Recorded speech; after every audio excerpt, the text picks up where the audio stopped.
Hello everyone, welcome back to our kitchen part 2। তো তোমরা আগের পার্টে দেখেছিলে আমরা দুটো চিকেন ম্যারিনেট করে রেখে দিয়েছিলাম। এবারে বানাচ্ছিলাম বাটার চিকেনের গ্রেভির মশলাটা। আর চিকেন কষার জন্য ম্যারিনেট করা চিকেনটা ভালো করে তেলের মধ্যে ফ্রাই করে নিতে হবে।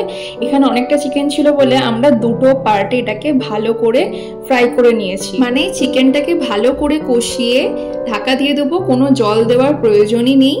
আর এখানে বাটার চিকেনটাকে আমরা ফ্রাই করছিলাম একটু তেল আর তার সাথে বাটার দিয়ে। আর এই স্মোকি ফ্লেভারটা আনার জন্য কয়লাটাকে ভালো করে পুড়িয়ে তার মধ্যে একটু ঘি দিয়ে প্যানের মাঝখানে রেখে দেবো, যাতে স্মোকি ফ্লেভারটা চিকেনের মধ্যে পুরোপুরি ভাবে চলে আসে।